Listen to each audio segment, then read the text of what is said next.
Assalamualaikum warahmatullahi wabarakatuh. Bismillahirrahmanirrahim.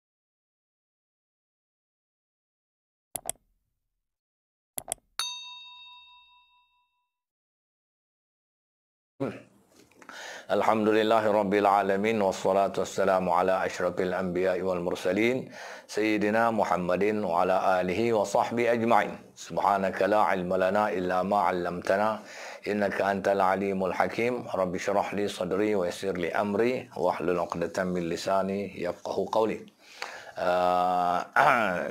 Tuan-tuan dan puan-puan, rakan-rakan FB, semoga semuanya dirahmati Allah Subhanahu wa taala. Pada malam ini saya akan berkuliah secara langsung melalui FB saya, dan tajuk kuliah pada malam ini ialah pergolakan rumah tangga. Saya harap penonton-penonton yang mengikuti ini dapat mengambil ilmu yang disampaikan, barangkali dapat menyelesaikan masalah bagi mereka yang ada masalah rumah tangga ataupun jiran, keliling, kelalang, ahli keluarga dan seumpamanya. Akan mendengar isu-isu yang saya akan ketengahkan dalam masa yang singkat ini. Semoga ada manfaatnya. Jadi saya akan menyampaikan kuliah dalam bentuk melontarkan persoalan dan menjawabnya.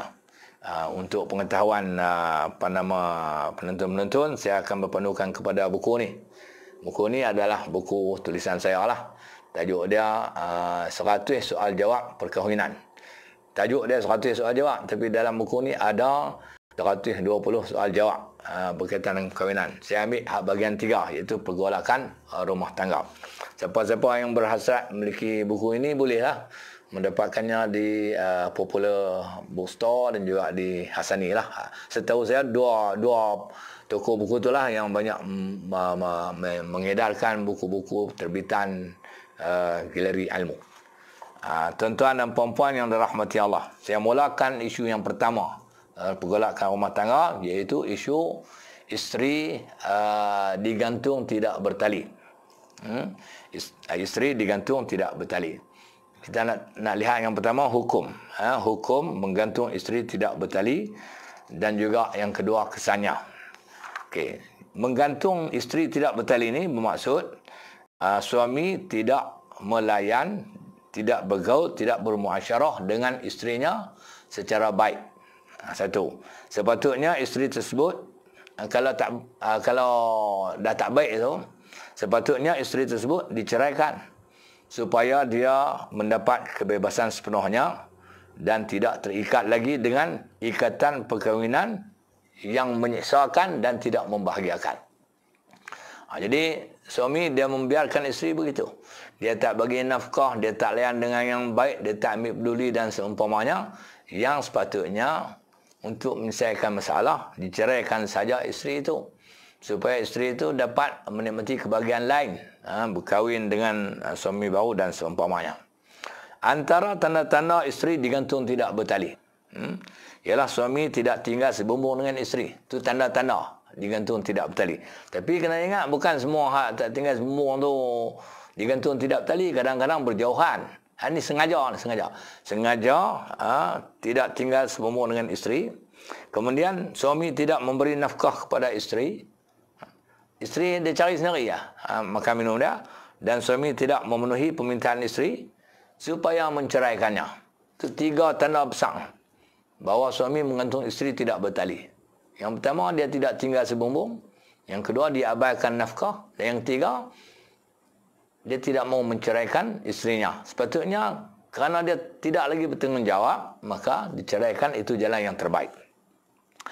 Tindakan suami menggantung isteri tidak bertali berpunca sama ada daripada suami atau isteri. Mana dia berpunca mungkin daripada suami atau mungkin daripada isteri. Punca daripada suami, apabila suami mengabaikan sepenuhnya tanggungjawab terhadap isteri, seperti tidak tinggal sebumbung, tidak memberi nafkah, sering memukul isteri, sehingga isteri tidak tahan lagi tinggal bersamanya. Ini punca digantung tak tali. Punca daripada suami. Isteri memohon supaya diceraikan, tetapi suami enggan. Maka suami membiarkannya begitu sahaja. Ini orang panggil punca daripada suami, digantung tidak bertali. Manakala punca daripada isteri pula ialah isteri kekal nusyus. Orang perempuan kadang-kadang dia kata suami dia salah, rupanya dia pun salah juga. Isteri kekal nusyus, derhaka kepada suaminya, berterusan. Suami tetap enggan menceraikannya walaupun diminta berkali-kali. Jadi tanda-tanda yang nusyus ni kekal, keluar rumah tak abang, suka hati dia sahaja. Arahan tak diikuti. Ini kekal nusyus, berlanjutan begitu. Dan minta cerai, maka suami enggan. Jadi, apa kesan dia? Gantung tidak bertali ini, dia meninggalkan kesan buruk kepada suami dan juga kepada isteri. Jangan kita kata gantung tidak bertali ini hanya meninggalkan kesan kepada isteri saja. Kepada suami pun tetap ada kesan dia. Kesan buruk terhadap suami ialah menambahkan dosanya kerana tidak menceraikan isteri jika perceraian adalah munasabah. Dia ada setengah-setengah orang lelaki-lelaki ni dia ego, dia sombong, dia pergi dah. Rupanya digantung tak tali itu dia berdosa. Sebab dia mengabaikan tanggungjawab dia kepada isterinya. Lebih-lebih lagi kalau perceraian itu munasabah dan sesuai, sepatutnya diceraikan sahaja. Okey. Kemudian menambahkan dosa maksud jika perceraian adalah munasabah tapi suami enggan menceraikan, menjadikan suami kekal dalam dosa. Sebab apa? Kerana bila dia enggan menceraikan, dia kekal dalam dosa sebab dia mengabaikan kewajipan yang sepatutnya seperti tinggal sebumbung. Oleh kerana dia gantung tak tali, maka dia tidak lagi tinggal sebumbung. Lagi dia abaikan tentang hubungan kelamin, hubungan seks, dia tak layan. Dan pemberian nafkah kepada isteri sepanjang tempoh gantung tidak teli itu tidak diberi, maka berdosa. Suami itu berdosa. Kesan buruk terhadap isteri pula ialah menjadikannya kekal terseksa. Orang perempuan kekal terseksa kerana terabai oleh suami yang tidak bertanggungjawab dan menghalang kebebasannya. Makan minum kena cari sendiri. Kalau kadang-kadang isteri yang duit banyak lah, kerja besar, dia kena tanggung diri dia sendiri, padahal tanggungan itu sepatutnya ditanggung oleh suaminya. Kalau dia langsung macam suri rumah sepenuh masa, kalau dia terpaksa mencari pekerjaan, kadang-kadang terpaksa patah balik ke rumah ibu bapa memohon bantuan dan pertolongan kerana suami mengabaikan tentang nafkah ini. Dan seterusnya, kesan buruk kepada isteri pula ialah dia dah diabaikan begitu. Patutnya kalau diceraikan, dia boleh berkahwin dengan lelaki yang lain yang lebih sesuai. Itu kesan buruk kepada isteri. Oleh itu, gantung tidak bertali ini sebenarnya tidak mendatangkan kebaikan. Sama ada kepada suami ataupun isteri. Tak ada baik. Suami pun tak ada mendapat kebaikan, isteri pun tak dapat kebaikan. Yang hanya sekadar menunjukkan sikap suami yang ingin menyeksa isteri. Dia menyeksa dan menyekat isteri daripada berkahwin lagi dengan lelaki lain atau menyekat kebebasannya. Itu digantung tak tali. Nanya, ada setengah orang lelaki-lelaki pula, dia ada isteri lain. Tak apa, dia duduk seronok dengan isteri yang satu lagi. Isteri ni pula, ada setengah tu gantung tak tadi. Lama tuan-tuan, bukan sehari dua. Bertahun-tahun lamanya. Sampai 5, 6 tahun, 7, 8 tahun. Menyeksa isteri. Kalau isteri itu muda, kalau dia cerai, kahwin lentah boleh beranak 2, 3. Tapi oleh kerana digantung tidak tali, tu dia menyekat. Okay. Kemudian, gantung tidak tali ini lebih mudah berlaku apabila seseorang suami itu isterinya 2. Ini lebih mudah berlaku kalau dia ada isteri 2. Dia nak apa? Sebab dia ada seorang lagi. Dia takut beli bangang sebab dia ada seorang lagi isterinya.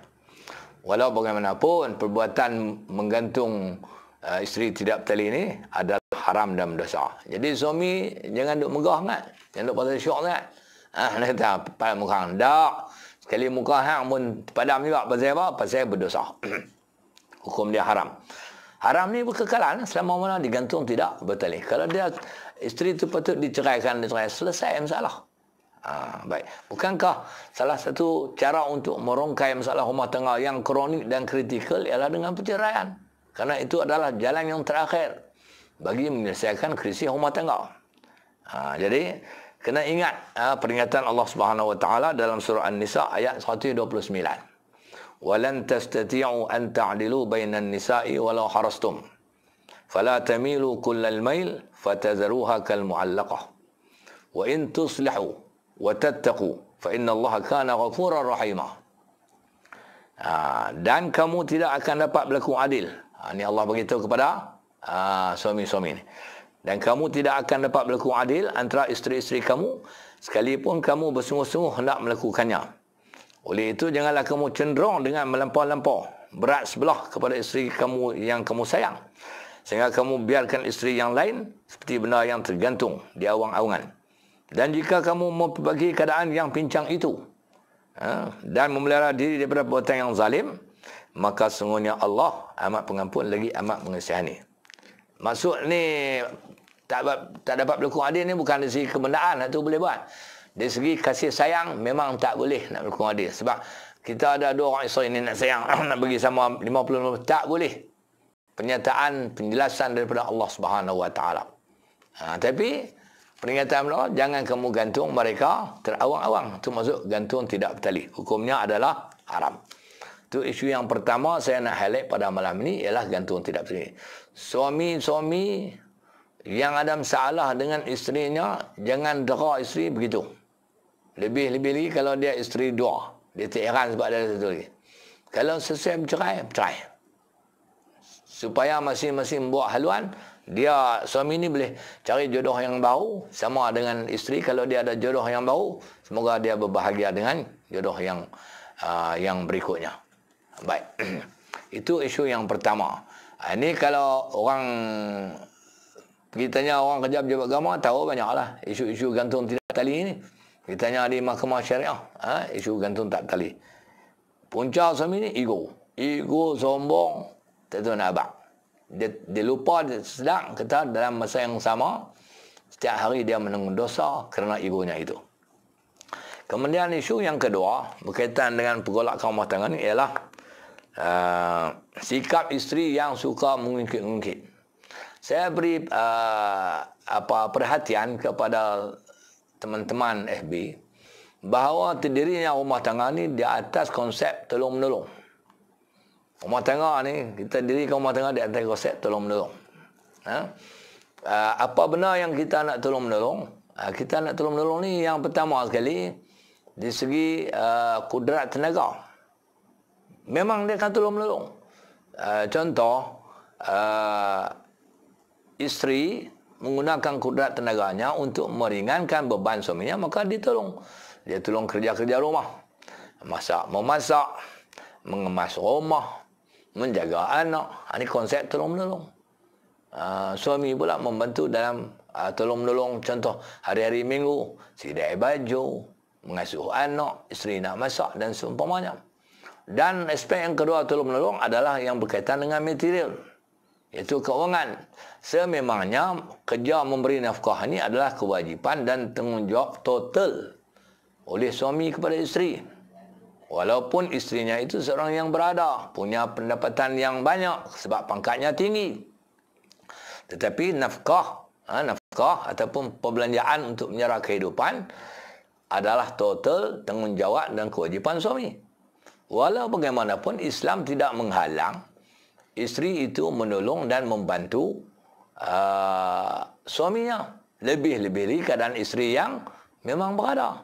Sebab tolong-menolong. Dalam konteks kehidupan sekarang, suami isteri bekerja, memang konsep tolong-menolong berlaku.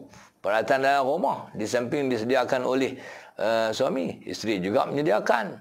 Kadang-kadang kenderaan, kadang-kadang rumah tu kongsi, loan. Buat loan rumah. Tolong-menolong. Boleh tak boleh? Jawabnya dibolehkan. Islam tidak menghalang. Tetapi hendaklah tolong-menolong itu dengan keikhlasan.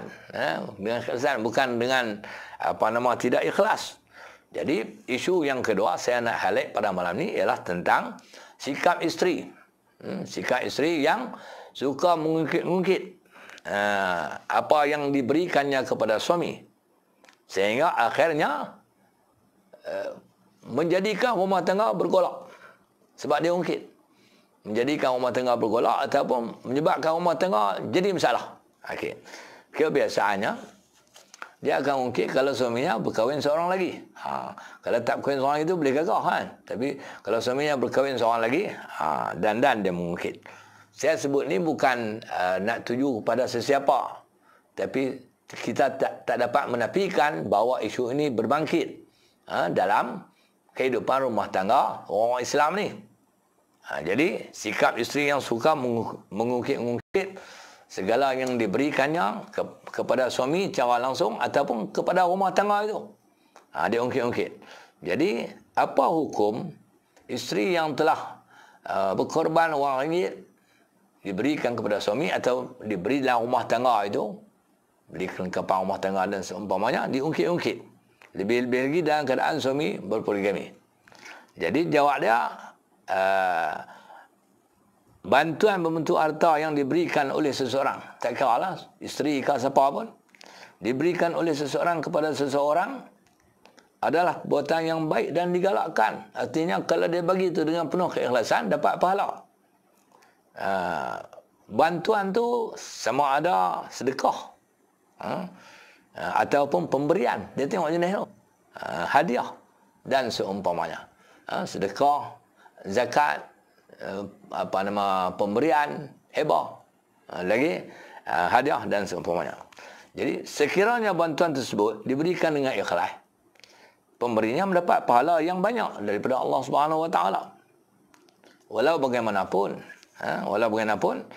pahala yang diperoleh itu, malaikat dah catatlah pahala tu. Sebab ikhlas. Tiba-tiba diungkit kembali pemberian itu. Diungkitlah sebab adalah isu.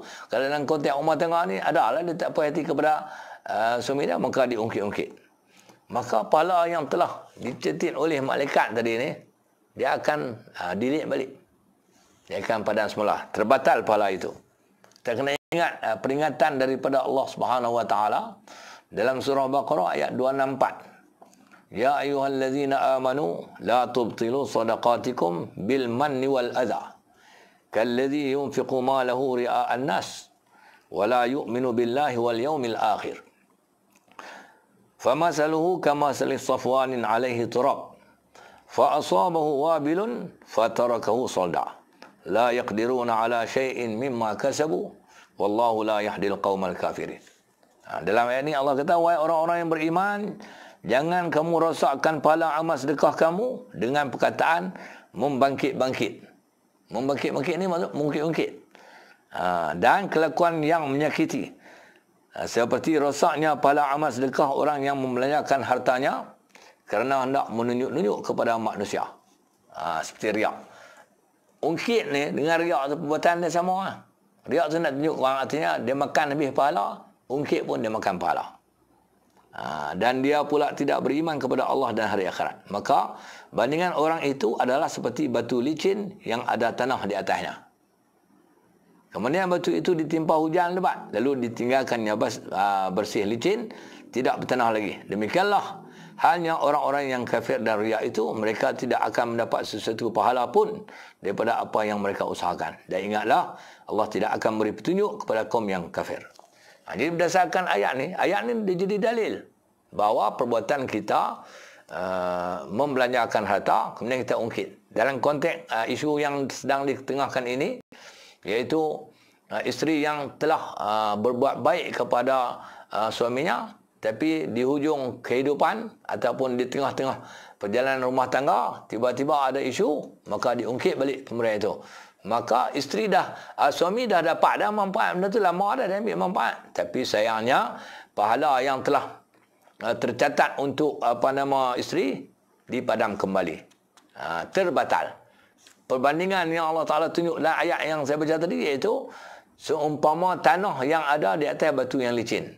Tanah dia melekat batu licin, tak apalah. Tiba-tiba hujan turun, tanah tu relai, tinggal batu tu balik lah. Itu mana tidak ada kesan apa-apa.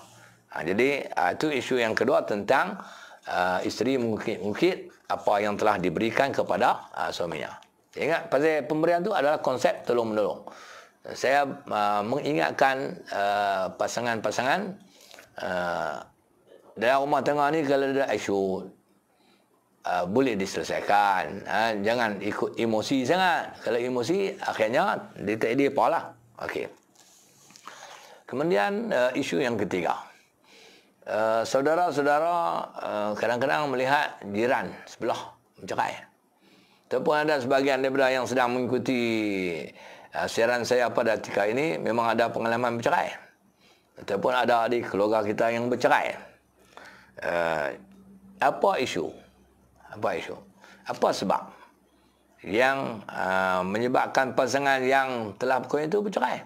Ada setengah satu pasangan baru berkahwin saya cerai. Saya ada pengalaman lah, saya qadi Kota Sedang. Kahwin baru setahun ni. Surat nikah tu saya yang sign. Saya yang sign, betul mai bila bercerai, surat cerai saya juga yang sign. Orang yang sama. Kahwin tahun lepas, tahun ni bercerai. Kahwin bulan 1, bulan 2 bercerai. Orang yang sama sign surat nikah, orang yang sama sign surat cerai. Saya, contoh saya sebut. Memang saya duduk tengok lalu. Jadi rumah tangga tempoh dia terlampau pendek sangat. Ada setengah tu yang pertengahan, ada setengah tu usia sudah di hujung senja, tapi berlaku juga perceraian. Jadi kita nak tengok isu kenapa? Kenapa tiba-tiba berlaku perceraian dalam kehidupan rumah tangga ini? Dia ada banyak sebab. Jadi siapa yang nak catik, saya nak abang. Sebab ni saya cerita ni sebab pengalaman saya bekerja sebagai qadi ataupun pegawai agama di daerah. Jadi saya nak tunjuk kenapakah berlakunya perceraian. Sebab yang pertama sekali, suami itu dia tak sekupu dengan isteri. Tak sekupu tu artinya tak sepadan. Kupu ni yang pertama dilihat pada penghayatan agama. Yang kedua dari segi pelajaran. Yang ketiga dilihat dari segi keturunan. Yang keempat dilihat dari segi pekerjaan. Itu sekupu. Jadi suami tak sekupu dengan isteri. Isteri orang bangsawan. Suami orang biasa-biasa saja. Jadi dia balik main duduk rumah tangga belah mak pak mentua ada, jadi tak boleh nak tahan lama, tak sekupu. Tu. Sekupu ni seorang lelaki tu disunatkan sekupu dengan isterinya. Tetapi isteri tidak disyaratkan, tidak disunatkan sekupu dengan suami. Tu dia bukan satu sama. Di sebelah kufu ni dituntut seorang lelaki tu kufu kepada isteri. Tidak dituntut isteri tu kufu dengan suami. Sebab tu orang perempuan suami kaya pimik tengah bendang, tak apa, dia tak bangkit isu sekupu. Tapi kalau suami isteri tu syarifah ni lelaki-lelaki Said lah. Dia pergi menikah dengan lelaki-lelaki awang. Itu di segi keturunan tak sekupu. Tapi sekupu tu bukan syarat sah nikah. Bukan syarat sah nikah. Macam perempuan tu tengku pergi menikah dengan lelaki-lelaki orang biasa, tak sekupu tu keturunan.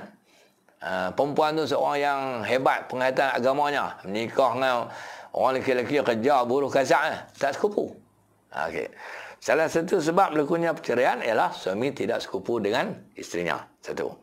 Yang kedua, sebab yang kedua berlakunya perceraian, suami atau isteri atau dua-dua sekali lah, tidak melaksanakan kewajipan dan tanggungjawab rumah tangga dengan sebaik-baiknya.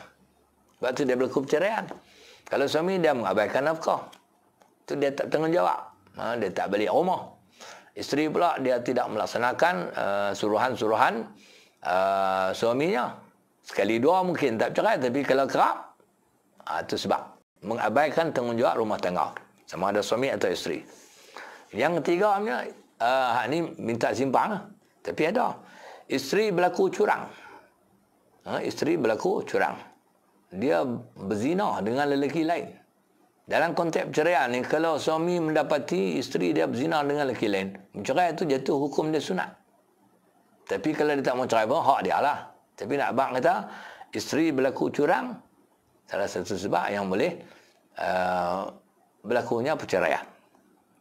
Sebab yang keempat, campur tangan pihak ketiga. Pihak ketiga ni biasanya ibu bapa. Terutama ibu bapa belah isteri lah. Sebab tu saya nasihat siapa-siapa yang mengikuti siaran pada ketika ni yang ada anak menantu. Kalau kita tengok anak menantu kita tu rumah tangga mereka tak apa nak clear lah, kita jangan duk pergi corok menyerah, bagi menyalah. tapi kena corok ayak bagi padam. Kita jangan memihak kepada sebelah pihak. Kadang-kadang kita nak marah menantu, kita memihak terus ke anak kita. Kita tak siasat. Rupanya yang salah adalah anak kita. Sebab itu pihak ketiga ni kena cermat dan berhati-hati. Jangan keterlaluan masuk campur rumah tangga suami isteri, kerana dia boleh menyebabkan perceraian. Tak bagus. Kemudian sebab yang kelima, terdapat keaiban pada suami atau isteri. Dia bercerai lah. Keaiban ni contoh keaiban fizikal. Kalau dalam konteks untuk hubungan kelamin, keaiban tu pada alat kelamin. Dia boleh berlaku perceraian. Ataupun tidak diceritakan keadaan pasangan dengan sebaik-baiknya. Contohnya, isteri tu segak. Lepas tak abang kata isteri tu sengau. Nikah sengau. Allah nanya. Jadi dia tak puas hati ya. Itu contoh. Kemudian sebab yang keenam, tiada persefahaman antara suami dan isteri. Sebab tu antara bila Tuan Qadi tanya pasal apa nak cerai, kami sudah tak sepahaman lagi. Itu masing-masing membuat haluan. Tak sepahaman tanya suami pi ke barat, isteri mai ke timur, suami pi utara, isteri mai selatan. Tak sepahaman. Bila tak sepahaman, dia akan bertengkar selalu, lagi berbalah-balah, sampai malu kat anak-anak. Kadang-kadang jiran pun dengar. Kemudian sebab yang ketujuh, suami mandul. Suami mandul, sedangkan isteri tidak mandul. Suami itu mandul. Ini dia buat melalui orang panggil apa? Ujian di doktor pakar sakit puan, sakit tuan, didapati suami mandul. Isteri pun kata ni ada potensi nak aku beranak ni, dia pun minta cerai. Ni bukan keburukan apalah. Tapi kalau isteri itu mandul, tak perlu cerai. Isteri orang panggil apa? Beri laluan kepada suami untuk berkahwin seorang lagi. Tapi kalau suami itu mandul, kalau isteri berasa dia teringin ada anak, dia minta cerai pun tak ada masalah. Itu contoh. Saya highlightkan 7 sebab kenapa perceraian berlaku dalam rumah tangga. Kemudian isu yang ketiga. Isu yang keempat. Tadi isu yang pertama tentang gantung tak tali. Isu yang kedua mengungkit. Isu yang ketiga sebab-sebab berlaku perceraian. Ini pergolakan rumah tangga. Isu yang keempat, ini tak patut berlaku pada orang lelaki-lelaki. Iaitu isu suami takut isteri. Problem ni. Suami takut isteri. Ada suami yang dia takut isteri. Apa kata isteri, semua dia ikut belakang. Apa kata isteri, semua ikut belakang.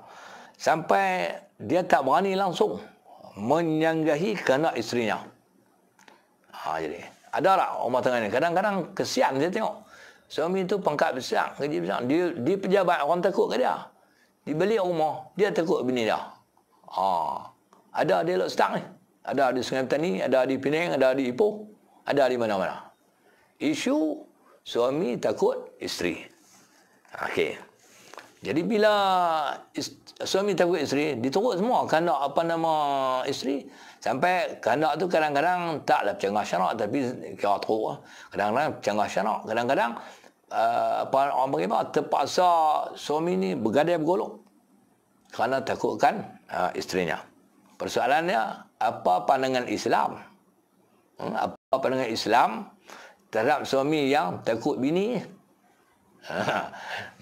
Kalau tanya pandangan jiran gelak. Jiran takut bini. Apa pandangan Islam terhadap suami yang takut isteri? Saya nak cerita kepada suami-suami sekalian. Suami ini dia adalah pemimpin keluarga. Suami dia adalah pemimpin keluarga. Dia memimpin isteri dan anak-anak. Dalam rumah tu, mula-mula dia pimpin isteri dia dulu, sementara dia dapat anak. Selepas dapat anak, beberapa orang anak, tanggungjawab kepimpinan dia berkembang, bertambah. Daripada memimpin seorang perempuan yang bernama isteri, sekarang dia memimpin kepada budak-budak yang bergelar anak-anak dia. Yang melantik dia jadi pemimpin bukan dia menyertai pilihan raya, bukan dia pergi buat pertandingan. Yang melantiknya menjadi pemimpin adalah Allah Subhanahu wa taala. Dia ketua keluarga. Yang lantik dia adalah Allah Subhanahu wa taala. Firman Allah dalam surah An-Nisa ayat 34. Ar-rijalu qawwamuna 'alan nisa bima faddalallahu ba'dhum 'ala ba'din wa bima anfaqu min amwalihim. Kaum lelaki itu adalah pemimpin dan pengawal yang bertanggungjawab terhadap kaum perempuan. Oleh kerana Allah telah melebihkan orang lelaki dengan beberapa keistimewaan atas orang perempuan. Dan juga kerana orang lelaki telah membelanjakan memberi nafkah sebahagian daripada harta mereka. Ini ayat yang saya baca ni jelas. Menunjukkan bahawa Allah Ta'ala melantik lelaki yang bergelar suami itu menjadi pemimpin keluarga. Memimpin isterinya dan memimpin anak-anaknya. Jadi sebagai pemimpin, suami hendaklah memimpin isterinya menjadi wanita solehah. Jadi untuk tujuan itu, suami hendaklah sentiasa nak bagi jadi isteri wanita solehah ni, dia kena apa? Dia kena sentiasa mendidik, memberi nasihat dan menunjuk ajar isterinya cara-cara menjadi isteri yang solehah. Kalau menikah harap nak jadi terus, payah. Pemimpin dia kena didik, beri nasihat, tegur, tunjuk ajar untuk menjadikan isterinya wanita solehah.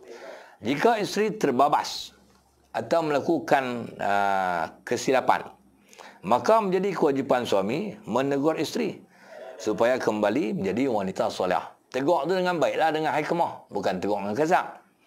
Jika isteri derhaka, suami hendaklah mengambil langkah menasihatinya atau mengasingkannya daripada tempat tidur atau memukulnya. Kan dalam Quran Allah kata apa? Wallati takhafuna nushuzahunna fa'izuhunna wahjuruhunna fil madaji' wadribuhun. Perempuan-perempuan, maksud isteri yang kamu bimbang derhaka mereka itu, maka alangkah berilah nasihat kepada mereka. Kalau nampak isteri nak terbabas, beri nasihat. Sekiranya nasihat tidak berkesan, apalah, maka Allah kata pulaukan mereka di tempat tidur. Terus ada tidur buang semalam dua, isteri dia akan kembali taat kepada suami. Kalau itu pun tidak berkesan, maka pukullah mereka. Pukulan yang bukan pukulan teruk-teruk, pukulan yang bentuk mendidik dan mengajar. Atau cara tak mau bagi suami takut isteri. Okey. Tujuan beri nasihat, tujuan pulau tempat tidur tu, dan tujuan memukul untuk menyedarkan isteri akan kesilapannya dan kembali menjadi isteri yang taat. Jadi kalau situasi suami takut isteri, makna tiga ni tak ada. Nasihat tak ada, pulau tempat tidur tak ada, pukul tak ada. Sebab dia takut. Dia takut kepada isterinya. Okey. Ada masanya suami ni dia kena bertegas dengan isteri.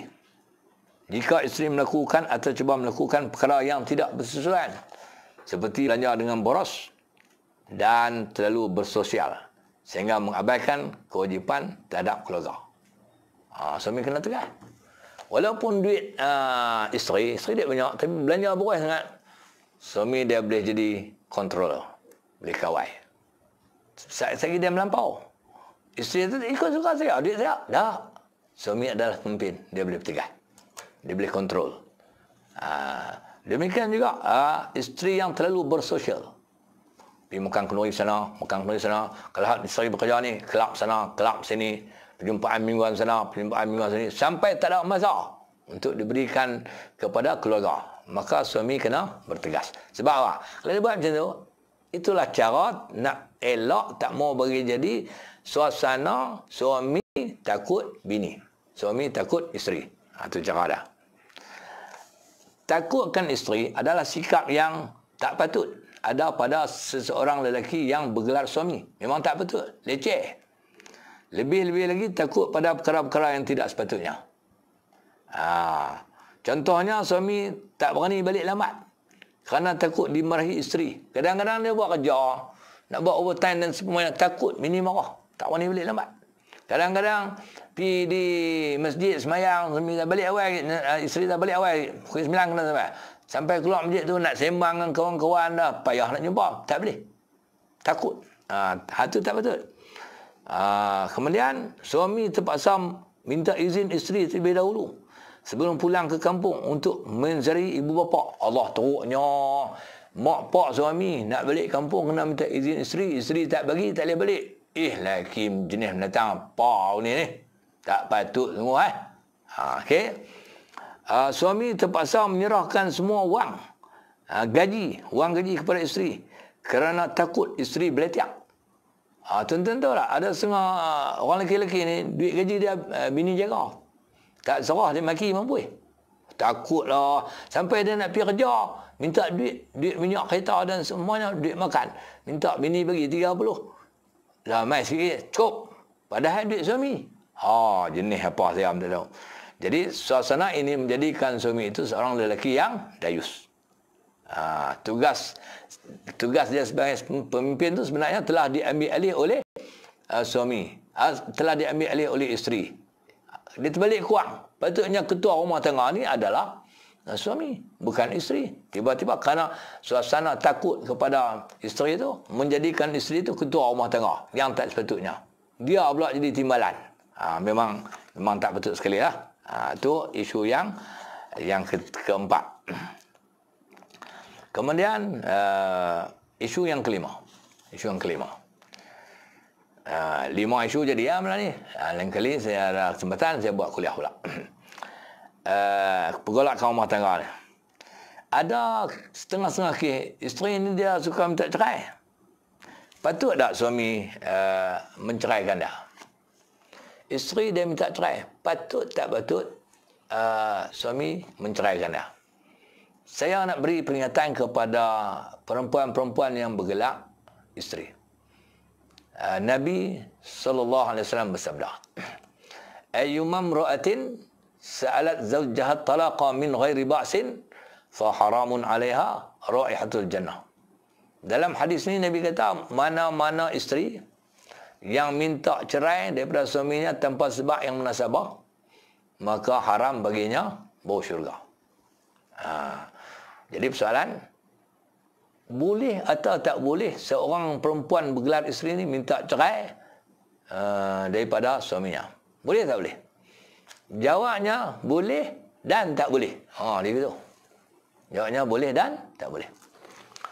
Boleh minta cerai jika sebab minta cerai itu sangat munasabah dan diluluskan oleh syarak. Itu boleh. Contoh, suami tak bagi langsung nafkah kepada isterinya. Selama kahwin ni, isteri yang cari makan sendiri. Suami memang tak ada apa. Papa ke dana. Maka minta cerai pada ketika itu, tak berdosa. Tak berdosa. Boleh. Lagi, suami suka dera isterinya. Salah sikit, dia ni pandai baran. Salah sikit, bubuh. Salah sikit, bubuh. Ini boleh minta cerai. Boleh minta cerai.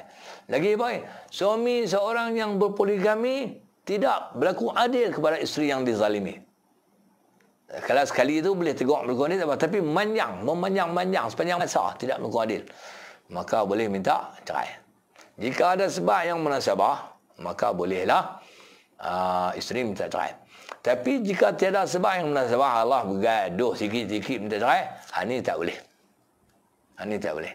Jadi mulut isteri tu mau jaga elok. Tengkak sikit-sikit minta cerai, ini tak boleh. Ini tak boleh. Ini yang Nabi kata fa haramun 'alaiha raihatul jannah. Haram mana-mana isteri yang minta cerai tanpa sebab munasabah, haram baginya bau syurga. Jadi persoalan isu kelima ni, bila isteri minta cerai daripada suami, patut tak suami melayan permintaan dia? Maka lihat pada keadaan dia minta cerai. Kalau isteri minta cerai tu kerana memang suami dah tak mampu nak bagi nafkah, tak mampu nak bagi nafkah, kemudian isteri duk jadi mangsa, duk kena pukul selalu, maka pada ketika itu suami eloklah mempertimbangkan permintaan isterinya itu dan menceraikannya. Lebih baik. Tapi di atas sebab yang remeh-temeh, isteri duk minta cerai, pesan saya pada suami, bersabarlah menghadapi isteri jenis suka beletiak ni. Bersabarlah. Dengan cara bersabar itu dapat menyelamatkan rumah tangga daripada bercerai-berai. Itu pesan saya lah. Jadi tuan-tuan dan puan-puan, 5 isu yang saya highlightkan pada malam ni dalam kuliah khas sempena bulan Syawal ni, kuliah pasca Ramadan. Semoga apa yang saya ketengahkan pada malam ini dapat diambil manfaat oleh tuan-tuan dan puan-puan, penonton-penonton FB sekalian. Kalau ada salah dan silap, saya pun ampun dan maaf. InsyaAllah pada kesempatan yang lain kita boleh berjumpa lagi. Cuma sebelum saya menutup kuliah pada malam ini, pesan saya kepada perempuan, tuan-tuan dan perempuan, kita masih dalam suasana bulan Syawal. Jangan Khalid, jangan Khalid duk makan apa semua. Ingat ambil peruntukan 6 hari dalam bulan Syawal untuk kita berpuasa 6. Kalau tak dapat buat teruk-teruk pun tak apa. Yang penting buat. Tak boleh buat teruk-teruk pun, buat selang-seli pun tak apa. Yang pentingnya peruntukan 6 hari bulan Syawal untuk kita berpuasa 6. Kerana apa? Sabda Nabi sallallahu alaihi wasallam, "Man shama Ramadana summa atba'ahu sittan min Syawalin kana kasiyamid dahri." Barang siapa yang berpuasa Ramadan lalu disambung 6 hari di bulan Syawal, dia mendapat pahala seperti berpuasa sepanjang tahun. Mudah-mudahan ada manfaatnya. Sehingga kita berjumpa di lain pertemuan. Aqulu qawli hadza wa astaghfirullahal azim li wa lakum. Wassalamualaikum warahmatullahi wabarakatuh.